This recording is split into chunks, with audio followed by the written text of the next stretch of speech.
Hi, I'm Max Bergman. And I'm Donatien Rui.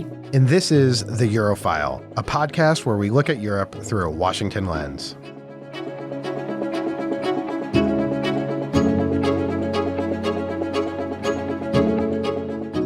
Hello, and welcome back to The Eurofile. I'm Max Bergman. This week, I want to start with some reflections about my recent trip to Ukraine. Then we'll share some thoughts on EU treaty reform and Ukraine's ascension path. And finally turn to the ongoing crisis in British politics. Does it ever end? As Prime Minister Keir Starmer clings to power. Later in the show, we'll hear a conversation with Laura Kövesi, the European chief prosecutor, on the fight against corruption in the EU.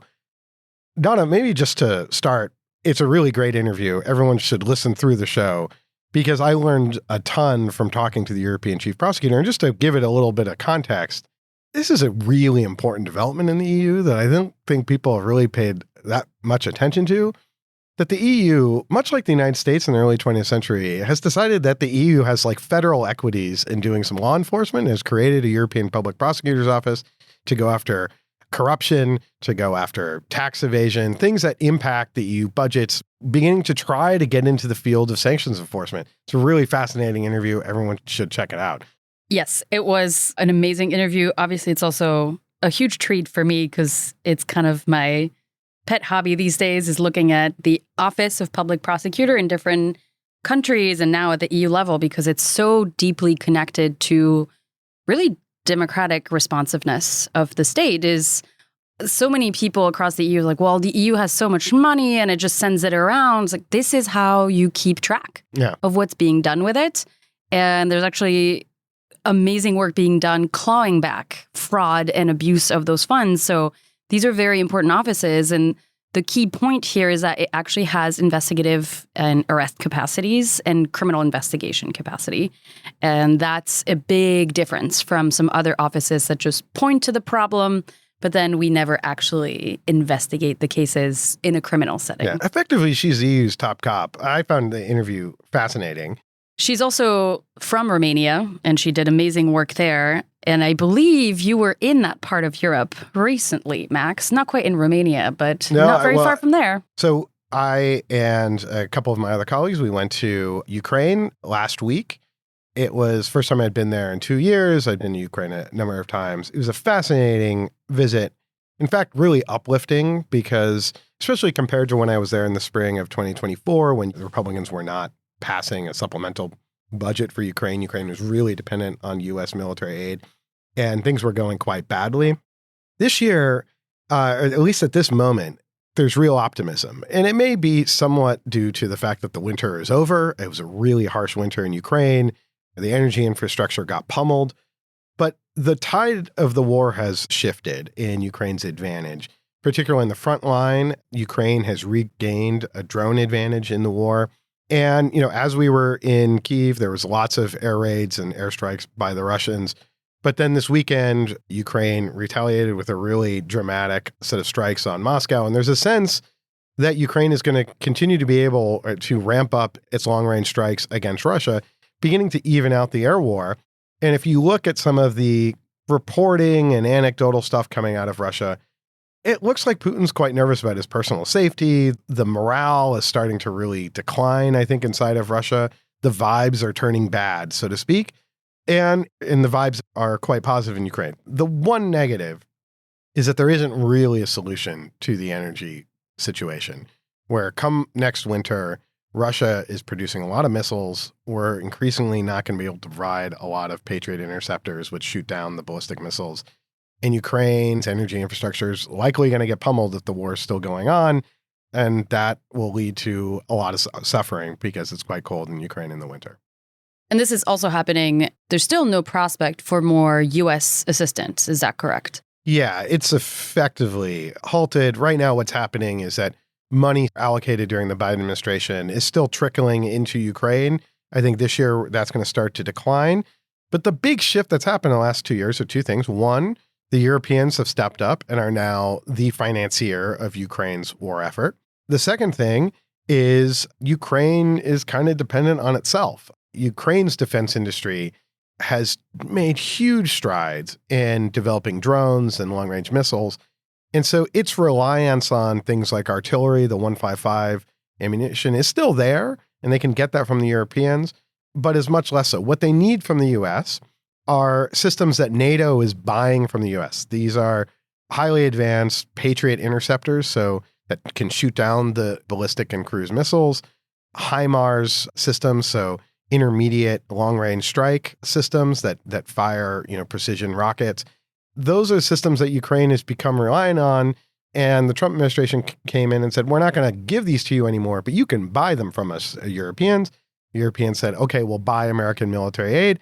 Now the problem, because of the war in Iran, we need those systems for ourselves because the amount of interceptors, the amount of missiles that were fired in this war is really extensive. And so that leaves real questions about the reliability of U.S. supply to Ukraine, but also the reliability of U.S. supply to Europeans. Europeans that have bought American weapon systems are now facing a problem where they just may not get them for years, if not, perhaps as long as 5 years. We could be getting into the 2030s. And then if you're Europe and you're rearming, like, how can you rely on the United States? So this is a huge defense industrial problem for the U.S. And there's no prospect or short-term prospect of Ukraine finding or backfilling these kinds of weapons with European armaments, correct? Well, this is where Europe underinvesting in itself, not buying various European alternatives. The SAM-T made by the French and Italians is the alternative to the Patriot. It's not as good, it's not as battle-tested, but part of the reason it's not as good and it's battle-tested is no one's buying it, and that creates this sort of, you can't improve a system that you're not using. The Danes have recently put in orders, but the production capacity, the ability to ramp that up is limited. We did a paper earlier this year calling for an EU ASAP program, similar to what the EU did to ramp up production of artillery, to do that for air defense munitions and for long-range fires. The EU has not yet taken us up on that recommendation. Why don't they just listen to everything you say, Max? I mean, I think listen to think tanks. It's not just us, but think tanks generally have good ideas. One big flag coming out of this trip is I think there's a real disconnect between how the Ukrainians are thinking about EU enlargement and how the EU, Brussels, Paris, other capitals in Western Europe are thinking about an enlargement. Ukraine's view, which is not wrong, in fact, there's a lot of merit to it, is we are defending Europe. So when this war is over, like, we're coming in, like, obviously. And in some ways view EU membership as a bit of an entitlement. Like, you need to let us into this club. Doesn't mean that they're not trying to move forward and implement EU regulations. In fact, part of a lot of our meetings on the economic side and others, the process of trying to get into the EU has been really helpful. It's a good forcing function. It's requiring sort of a modernization of the state at the same time it's fighting war effort. So they're implementing the EU rules and regulations. The problem is that where's the momentum on treaty reform? Well, where's the momentum on reforming the EU? The reason you're raising that is because we're reaching a point where it is critical for that reform to happen before new members come in, because we're already seeing a lot of tension coming from the fact that the institutions are the way they are with 27 members. Yeah. Let's go through best case scenario here for the war, or almost a very good scenario for Ukraine, is that the long-range strike cause Russia to seriously come to the negotiating table this year. Russia really wants the strikes to stop. Putin decides he can't win this war, and there is a negotiated settlement to this conflict. Now, I don't think that is going to happen. It's not beyond the realm of possibility, though. And then Ukraine would say, okay, well, we should be in the EU. That's already been part of the Trump-led talks that I know everyone sort of dismisses, but in there, it's like, well, then they get into the EU. And the EU is not at the table to be like, well, it doesn't really work that way. But for Ukraine, like, if they're going to agree to peace, they have to be in the EU. And so I think the broader disconnect here is that the biggest supporters of Ukraine in Europe, Baltic states, Northern European states, don't want to have a treaty reform conversation. They don't want to have the conversation about how to reform the EU, because the only way I think that Ukraine gets in is if the EU reforms itself. Because I think Western Europeans, the French and others, quite rightly are like, you know what? We did a huge enlargement in 2004 and we let countries like Hungary in. And what they did is they spent 16 years being a total pain in the you-know-what. And we don't want to have that situation again. We let in North Macedonia, country of 2 million people. Maybe they've done all the things. They've checked all the boxes. But then what happens if they have an election, elect someone else who's, rather extreme, and suddenly we're stuck again? And so the EU needs to reform itself. And I think there's a number of things, a number of reforms that need to be put on the table, but no one wants to have this conversation. But the only way Ukraine gets in is to have this conversation. And so my recommendation to the Ukrainians is use your leverage and influence with the Baltic states and others and say, you got to get with reform. Because I think the only way Ukraine gets in is if they are seen as the most pro-EU country, the country that wants the EU to move forward in its federal project, that wants the EU to become stronger and able to act more effectively, that contributes Ukraine's military to the beginnings of an EU defense. And I think they're totally willing to do that.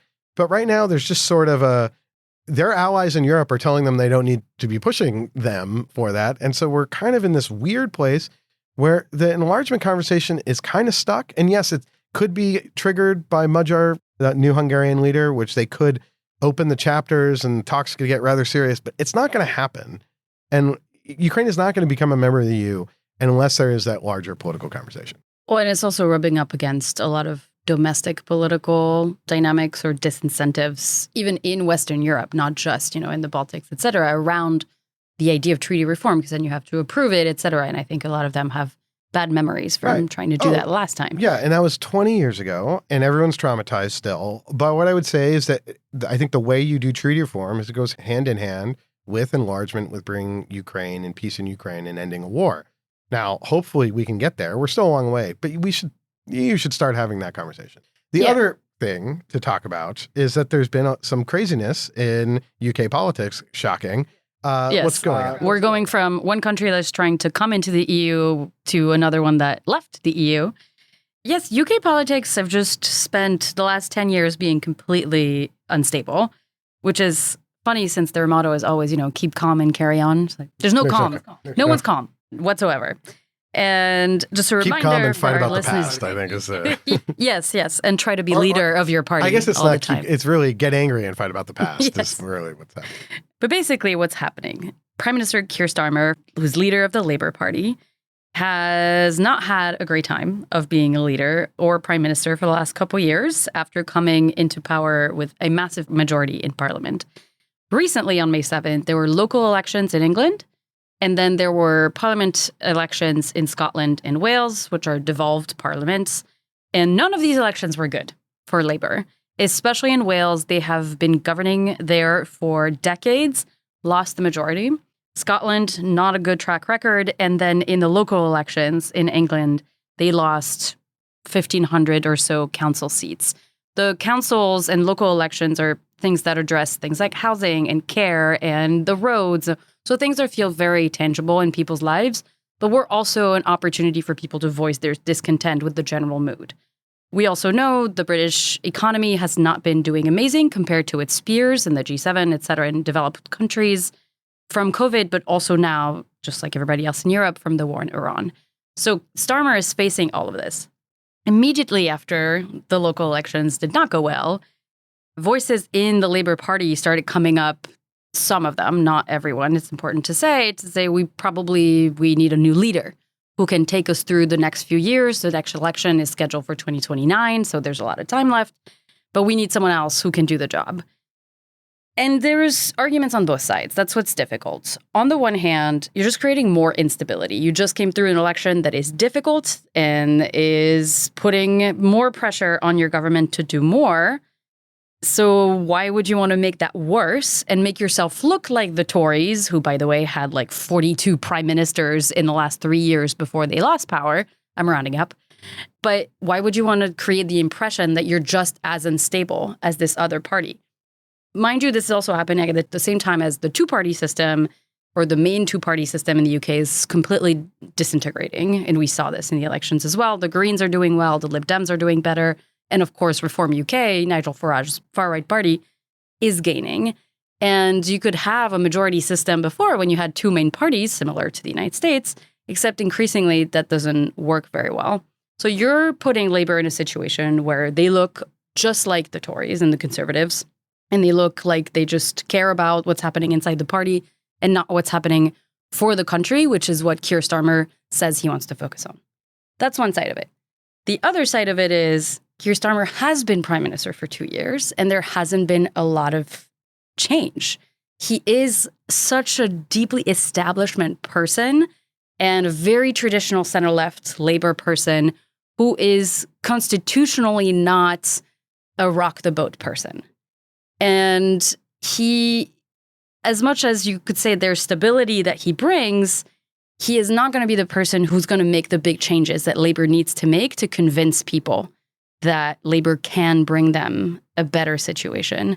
And we've seen some people kind of throw their hat in the ring if there is a leadership race. But this is the really tricky situation I see. Look, I think Starmer won the last election. There was a lot of tactical voting. Everyone points out that his vote share was quite low given how many seats that he won. But there was tactical voting with Greens and others, such that it was a rather astounding election result. And I think in part because he was the change candidate. He represented normal stability after the years of Brexit instability. But the problem is the UK is really stuck economically, is that the UK actually needs bold reform. It needs to head in a certain direction. There's a lot of debate about what direction that is, but Starmer has not provided any direction. Like, it's the opposite of bold, right? So they voted for a guy that was like steady Eddie, not going to really change anything. They wanted that, but they also want and need dramatic change, because when they are suffering economically, I think largely from two big things that happened in the last decade. One was massive austerity, which has also really cut the UK military, and therefore the UK really struggling to maintain its pretense of being a global military power. I mean, you could argue they're even struggling to maintain their pretense of being a European military power at this rate. If you exclude the nuclear funding, which is very important, their defense budget is just not that large. It's like less than 1.5% actually goes to an actual, conventional fighting force. So austerity, and then obviously the cost of Brexit. When you alienate yourself from a market the size of the United States and China, that is literally right there, you can see from your shores, it is going to have an incredibly negative effect. And they haven't done a lot of the internal reforms. Matt Iglesias has a good post about UK housing, that basically all of the UK is like New York City in the sense that it's both impossible to build anywhere. So you can't build out, you can't sprawl, and you can't build up. And like the regulations are super intense. So you have essentially a real housing crisis throughout the UK. So there's no avenue for clear growth. You can't really spend money because now the bond market is circling. And so they have real problems. And I think, frankly, Starmer, his speech that he gave at the start of the week after the elections, that was supposed to be sort of the big reset speech, and it was really supposed to, talk about Europe, didn't really offer anything. So I think one thing is that, instability is not good in your leadership. Changing leaders all the time isn't good. We have midterm elections. So I would expect Starmer to go. I think the question remains, does a new labor leader come up with sort of a big idea, a big plan? I think there's going to be a fight about Europe, but I think this is now, we're entering in to the sort of next phase of the Brexit fight. So the first 10 years of Brexit, we're fighting about whether they should have done it or not. And now it's going to be a fight about like, that was dumb, we should reverse it. And I think that's going to take another 10 years. And then in about 10 more years, then there's going to be this fight discussion about how to rejoin the European project. But, for labor to call to join the EU, I think makes sense. But it's not going to happen now. It's not it's toxic for them right now. Well, it's just not going to happen because it's not up to them. It's not up to It's not up to the United Kingdom to join the European Union. It's actually up to the European Union. As we just talked about, the EU is not going to be very keen to just let in a country that looks kind of like a basket case, has just torn itself apart over EU membership, and just say, if you had a vote and went 52-48 in favor of remaining, even 55, even 60-40, that would send a clear signal to the EU that you're really committed. I think you have to be committed to the European project. And the other thing I would just say, finally, is that since EU membership isn't really in the cards, it makes sense politically to begin having that fight, especially if it's advantageous to labor, which I think it might be, but it's not going to solve the economic problem. So really, it's getting the UK's economic house in order, I think, is the fundamental priority. And that will also determine what we're going to see in the next 2 years. There's also talk about electoral reform, which I think could also make sense in the UK. They've, I think, had a referendum on that in the past. It didn't succeed. That led to Cameron thinking that referendums were good and that obviously the UK wouldn't vote to leave. The original sin. Yeah, the original sin. So there's a lot of instability in the UK. And I think one thing that's sort of astonishing is how little the EU is really paying attention to it because because they spent 10 years being embroiled in the psychodrama across the channel, and it's been painful enough for them. So they probably are waiting to see wherever, if or more likely when, this leadership contest happen, during which there are going to be conversations about the economic future of the UK and maybe the European Union. And then only after that, they can figure out how they want to engage. And just one last point. I think for the UK to really have a stronger relationship with the EU, it's going to have to find an issue where it helps push the EU forward, the European project forward. And to me, that's defense. And I think there's a lot of potential for progress there. Well, we'll keep an eye on that for sure. But for now, let's turn to our conversation with the European Chief Prosecutor.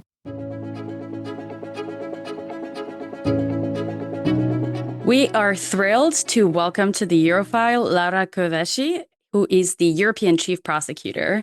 In that capacity, she leads the European Public Prosecutor's Office, and I'll talk about what the office does in a moment, but she has spent her life as an anti-fraud and anti-corruption advocate, and very importantly, she's the EU's first ever European Chief Prosecutor appointed to the office in 2019. Before that, she was the director of Romania's National Anti-Corruption Directorate, where she oversaw high-profile investigations into a range of public figures, business leaders, and really helped transform the country's anti-corruption landscape. The reason we wanted to talk to Ms. Kövesi is that the European Public Prosecutor's Office has an increasingly important role. There's a lot of money flowing around the EU system, and the office goes after crimes against the financial interests of the European Union, including transnational crimes, and leads a lot of criminal investigations to that effect, from value-added tax fraud to corruption that damages the EU's financial interests.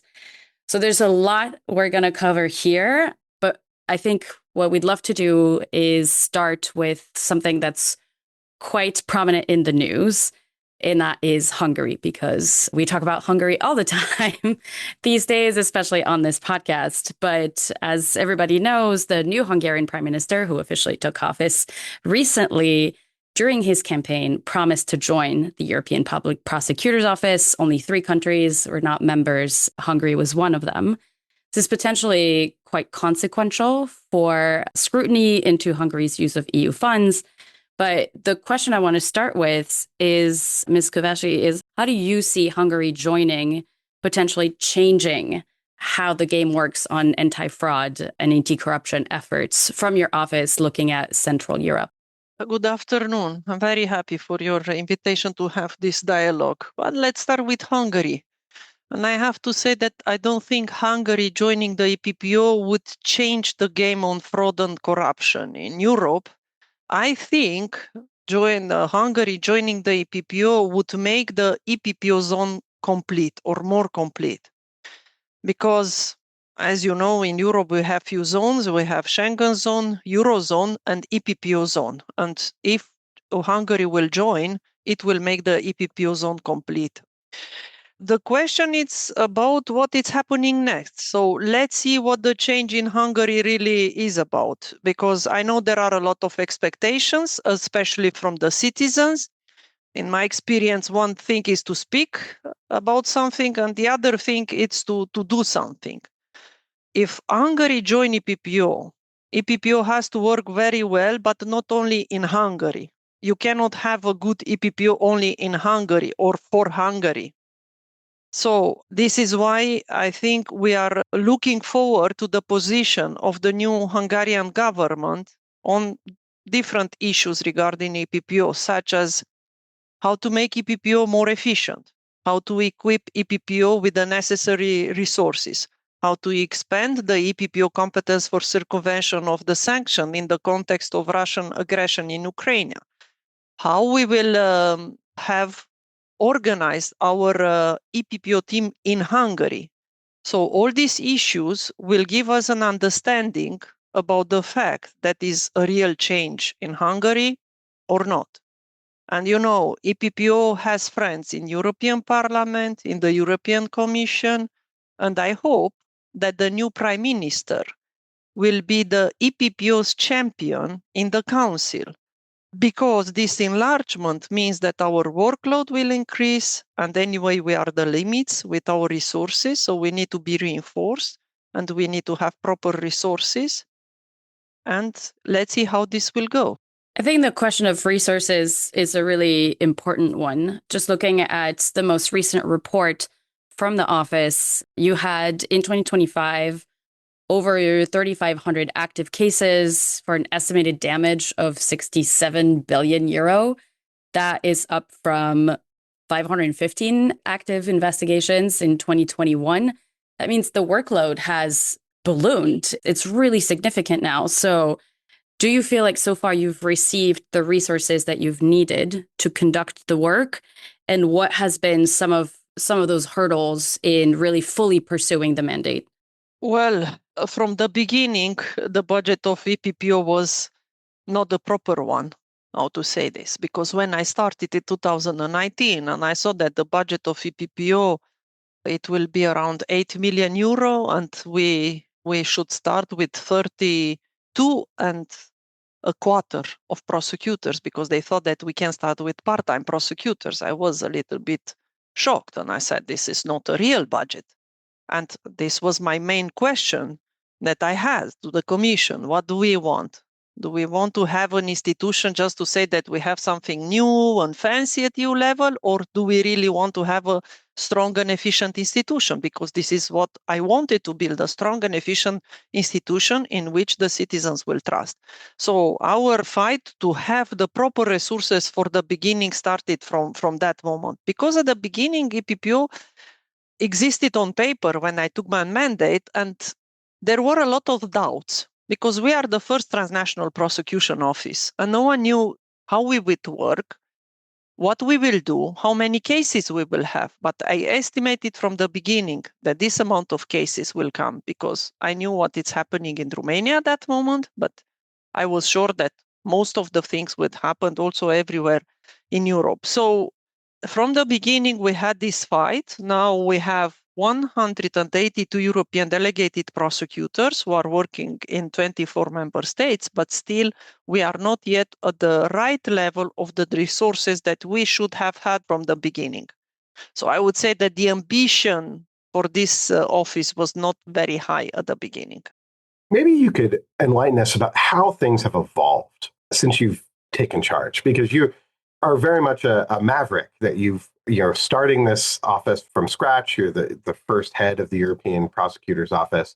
What have you learned over the course of the last 7 or 8 years? What has sort of surprised you? Are there certain directions or evolution that needs to happen with the European Prosecutor's Office to make it stronger? Your sort of initial reflection on what has been a very action-packed tenure.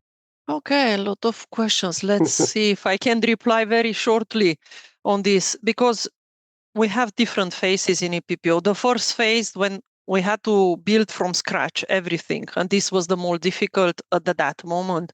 Second, after we started with our operations in 2021, and now we are in, I would say, not exactly in the full speed of our institution, because I'm sure that the workload will increase. But to work in EPPO was very, very challenging, because let's define, after 7 years, I can say that the creation of the EPPO was a great success. It is for the first time at EU level when we have an EU institution who have a direct, immediate effect on the lives of citizens. We apply the national law, but we also apply the EU law. And I have to say, we are not an abstract institution. We are not a foreign institution, because our European delegated prosecutors are still embedded in the national system. And in our work, we have to apply also the national legislation. And this was one of the biggest challenges that we have to work coherent as a single office, applying 24 different legislation. This was the biggest challenge, but also we have to apply the EU regulation. And second challenge was different interpretation of the applicable law, because at the moment when the regulation was negotiated, no one knew exactly how this will work, and there are different gaps in the regulation. But I would say that what surprised me, there are two things. First, regarding to our work, and second, maybe that it's regarding to the independence of EPPO. Let's start with the first one. The surprise was that we discovered a new continent of crime. Everyone thought that the EU money are very well protected, and there are some few corruption crimes or frauds with EU money, and sometimes some small VAT frauds here and there, maybe in the eastern part of Europe, or maybe in the south, and maybe there are clean countries and everything is perfect. Well, after EPPO started its activity, we really discovered a new continent of crime because there is no clean country. This is obvious from none of the perspectives, I would say. And we can see the activity of criminal organized groups everywhere in Europe.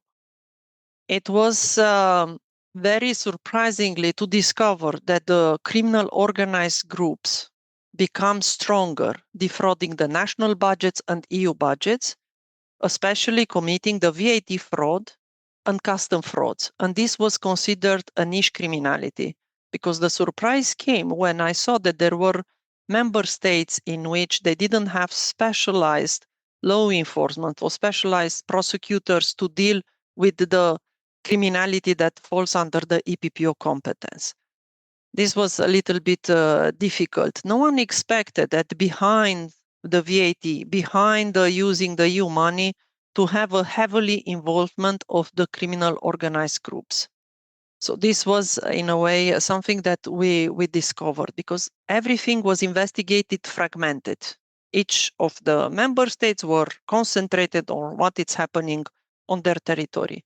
But EPPO has this helicopter view. We can see the things from top, and we can see how and what is happening. Second was related to our independence. You know, everyone wants to have an independent judiciary until you touch them, until you go close to their circle. And in that moment, some problem starts. So these are few of the reflections after 7 years from the operational perspective and from the institutional perspective. What has been the reaction of member states? Have there been a lot of national pushback against you, against your office? Because as you're investigating a lot of the public corruption, tax avoidance schemes that you've talked about, that's going to hit a lot of vested interests inside of member states, going to create a lot of discomfort, perhaps from local politicians that would maybe charge the EU of overstepping its bounds. I'm curious, what has the interaction with member states been like? Has it varied across the board? How would you characterize it? Well, it's different because we have different reactions in the member states. There were member states very supportive with the EPPO, and they allocated the necessary resources from the beginning, and the law enforcement from those member states started to work with EPPO. There were few member states who just did their work. They were, I would say, neutral. In a nutshell, I would say that we started in the activity in all the member states, but the relation between us and the national authorities was like this, you know, the mathematical function, sinus and cosinus, you know, because depends all the time about what is happening at political level. In one moment, I can give you a few examples. Let's say in Croatia, after we had a case which involved the former ministers or some high-level officials, the support was not so high anymore. We had situation in Bulgaria when we asked the police to perform some searches, and they went to perform searches in a building, but they didn't want to enter in all the offices. Why? Because that company had contracts with the Minister of Interior. So depends on different political movements. Sometimes the support that it's allocated by the member states, it's very different. This is why, from the beginning, we asked all the member states to have dedicated police officers to work in an EPPO investigation, to have the same police working for us because they will be specialized, they will be trained, they will know very well what we are doing. And these changes that are at the level of the minister will not influence EPPO anymore. We had situation in which the legislation was not exactly according to the EU rules. And in some member states, they changed the legislation. In some member states, they didn't want to change the legislation. So it's very, very different, the situation. It's very different. We had good examples, but also bad examples.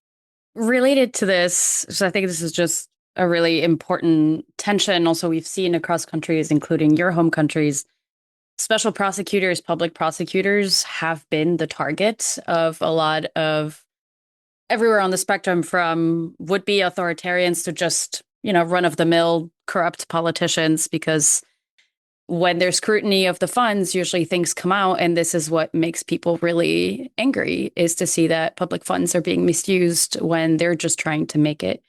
But in a recent interview for Euractiv, you said that your biggest test was never whether Europe could create an independent prosecutor. It was whether Europe was prepared to let one do the work. And I think you've kind of addressed that a little bit. But you also said that the most wearing part of the job was fighting the EU's institutional tendency to soften, delay, and bureaucratize the fight against fraud and corruption. We've talked about member states. To you, what does it look like? What is this tendency to soften and bureaucratize the fight against corruption? What does that look like in practice in the institutions? Well, you can have this sometimes at national level, but also at European level. The quick question is how much we are allowed to do our job, how much we are supported with the resources, and how much we are allowed to work, and what are the limits of the institution. Because sometimes, as you said, we witness a lot of campaigns against our European delegated prosecutors, against the office, different critics, different allegations, a lot of pressure, attempts to intimidate our prosecutors only after they open very important cases where they discover a systemic corruption, or they investigated persons who have a political exposure, for example. So these are happening. But sometimes you cannot see these limits. If you want to stop the activity of a prosecutor, you have a lot of possibilities. It's not only to attack that prosecutors. The good part of the EPPO is that we are very independent. We are independent by the national authorities. We are independent by the European institutions, bodies, and agencies. So from this perspective, we are in a way protected. But when you don't have enough resources, when you ask to have dedicated police and you don't have, when you ask to have access to databases and you don't have, when they change the legislation, when they have to second the prosecutors to work for EPPO for 5 years and they are doing it for 2 years. There are small pieces that if you put together, you see the entire picture. And here was a problem also with the mentality. I would say at EU level, this was the main problem because they were not used to deal with the prosecution office. They didn't know what a prosecutor is doing in the regular job. They didn't know how the office should be organized. They thought that we are like a regular agency that has been created to improve communication between and cooperation between the different prosecution offices, but it's different. We are making investigations. We are prosecuting. We participate in the courts. We are helping the member states to recover the damages. So our role is totally different. So from this perspective, it was very difficult because the other institutions at EU level, whom we have to interact, it took a little bit of time until they understood exactly what it's our role, what we can do, and how we can apply different EU framework in our activity. Thank you for that. That's just really interesting to think about the very particular nature of the office compared to some others that are more about building bridges and improving communication, but you're really on the ground helping do all this. And in that capacity, you also coordinate a lot with other countries and other entities that are not member states. So I'm curious how the relationship with third countries, including potentially candidate countries, what that looks like, whether you have been able to really collaborate with them. Is this being seen as an important part of the accession process, and how that work with third countries has worked? And in particular, because we love triple questions here on this podcast, and because we're obviously discussing this for us from Washington, D.C., What's the collaboration been like with US authorities? Because a memorandum was signed in 2022. How has that collaboration worked? And is it an important part of your work?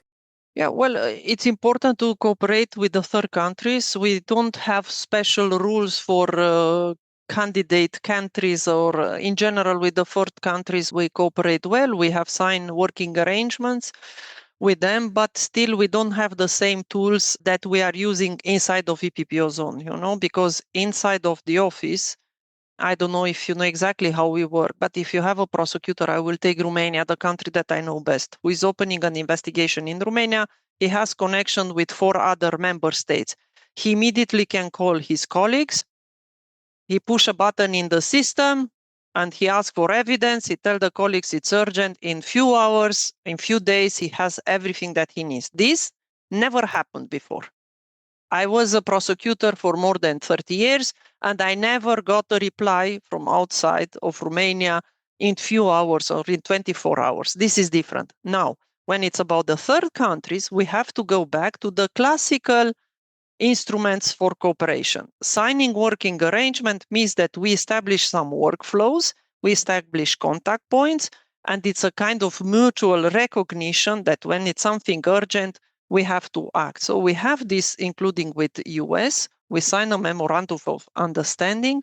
We have sent few requests in US and we received the reply. Until now, the cooperation goes well. And I have to tell you that what we see in our activity, seeing such a high involvement on organized criminal groups, these are not national, these are not European. They are very, very international. In one investigation, called Admiral, in which we had to investigate 5 criminal organized groups who operate on the territory of all the member states, and they created damages of 2.2 billion euros.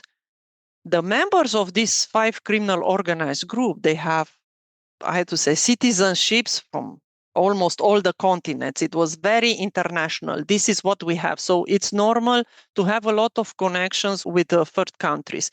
This is the way how we can work. We sign this working arrangement. We apply the classic legal instruments to cooperate. And yes, with some third countries, the cooperation is very good. They reply very fast. With some of them not, but we are still working on this. The relation with these third countries, it's very crucial when you have to identify all the members and all the activities of the criminal organizations. Because sometimes, I never saw a criminal organized group or mafia having a meeting and they will say, you know what, we should operate only in Europe. We are specialized in this. We will do the things here. No, they go everywhere. And we see in our cases, even if we investigate financial criminality, we see a lot of connection with drug trafficking, with traffic of weapons, with money laundering. And there is this habit that the money laundering, it's not happening in Europe. They use the third countries usually. So it's very, very international. It's very international. And seeing a lot of connection, now we have a group of South American general prosecutors who are visiting EPPO today. I'm sure that soon DEA will realize how important is EPPO regarding to their cases and the connections that we see in our cases. Maybe I could ask you about your priorities in terms of investigations. It seems like misuse of EU public funds, corruption, tax avoidance. I'm curious also about sanctions. You mentioned sanctions earlier. Sanctions avoidance or sanctions implementation is always a real challenge here in the United States, but especially in the EU. EU does sanctions, but then it's up to all the member states to implement the sanctions. Maybe you could also talk about how you all are adapting or thinking about sanctions implementation or enforcement, given that issue really emerged. I mean, there were sanctions prior to 2019 on Russia, but exploded after Russia's invasion in Ukraine in 2022. So maybe you could talk about your priorities, where you're focused, and then how does sanctions fit into that? Yeah, well, we have started to work on these cases, especially after the aggression of Russia and Ukraine, because there were imposed some sanctions. But I have to tell you that the circumvention of the EU sanction, it's not expressly seen in our competence. This is why we need to change the regulation. There is a Franco-German initiative who started a few years ago, and the Commission have asked us if we can tackle this competence, and we said yes, we can do it because we are specialized, we have prosecutors in the field, and I don't see any other EU institution who can, from the European level, can investigate better than us these kind of cases. Still, our competence is still limited because one of the typology is smuggling, contraband. So when this typology is happening like this, we have competence and we have opened some investigations on this. But in this moment, the main competence belong to the member states. This is why we have asked for an earlier revision of regulation to introduce this competence in the EPPO competence, because otherwise you go back to the same old system that we had for EU money, where the investigations were fragmented, and this type of crimes you have to see who is behind the chain. It's not a kind of crime that you have only one member state involved and this is it. Usually they move the goods in different member states to lose the track, and it's very difficult to be investigated. This is the kind of competence that we said that we would like to do it, but let's see. Now the legislator has to decide when the Commission will start the revision of regulation. Let's hope that it will be in this autumn. The member states, more than half of them, supported this initiative. So let's see the result of the legislative process. So and I maybe should have mentioned this at the top, but you are coming up to the end of your 7-year term, having not just set up a whole new office, but also accomplished pretty incredible work. We saw some very large investigations in Italy and Greece and Croatia, as you mentioned. What do you think should be the next phase for the office? Obviously, there's going to be a search for next chief prosecutor. How do you see the direction in which the office should go? And of course, as the negotiation of the next budget happens, what's your ideal scenario for the office? Well, I think now the office it's created. The first phase to set up everything was done. I think the next European Chief Prosecutor, it was already selected. It will be Mr. Ritter, the current Deputy European Chief Prosecutor. So I hope the EPPO will have a continuity. I can say that he will have the toughest job in Europe when it's about the job of a prosecutor. And, when I applied for this position, I said that EPPO should become a strong institution in which the citizens will trust. And it's important for citizens to trust the justice system, and EPPO has a role on this. So in my experience, people lose faith when the leaders don't do what they say, when they say one thing and they do other thing. So when they lose the credibility, you lose the trust of the people. But in order to be credible, you have to do your job. So I think the next European Chief Prosecutor will do his job, because he proved also as the European prosecutor from Germany, but also as a deputy, that he can do his job. I think from this perspective, his priorities will be to continue to fight against criminal organizations, and maybe to fight against the circumventions of EU sanctions if the competence will be enlarged. But I hope that he will stay courageous. He will keep the credibility, he will protect the team, he will defend the PPO, and I'm sure that he has all the abilities and aptitude and professional qualities to do this. And what's next for you? Oh, well, this is a difficult question because I don't have a plan yet. My plan is to finish my mandate in the end of October. What I will do, I cannot tell you, but I can tell you what I will not do, because there are a lot of rumors that I will enter in politics. I don't want to enter in politics. I don't really? intend Because to the enter. Romanian political system is notoriously stable these days. So I'm curious why you wouldn't want to. Let's clarify this, because maybe we didn't speak a lot about the rule of law and about the rule democracy. In a real democracy, you don't speak about ghosts. You speak about real candidates. Well, in the last month, there were rumors that I will run for president. I will be appointed the Minister of Justice. I will be appointed the Prime Minister. I will be appointed the General Prosecutor. I will be appointed the head of Secret Service, whatever. Very, very nice. And I'm honored that people think to me. but these are not real. So when you don't discuss about real candidates, I don't know that the level of democracy is so high. So if you continue to speak about Kövesi ghost, I have doubts, it's like a smoke screen, and I'm already used to. If you want to threaten someone in Romania to achieve something, you say, if you don't do this, I will appoint Kövesi, and the problem is solved. So I can tell you, I said many times, it seems that no one believes me. I said that I will not enter in politics. I don't want to do it, and I will not do it. And probably there are a lot of people in Romania who exactly what I say. You say one thing and you do another thing, and they are used with this. I'm not that kind of person. If I say that I do something, I will do it. So maybe they don't believe me, but the time will prove who is right and who is wrong. Well, at the very least, I think you deserve a long European vacation after your tenure is up. I want to thank you so much for joining us, for all the work that you've done. And this has been an incredibly enlightening conversation. Thank you for joining us on the Eurofile. Thank you very much.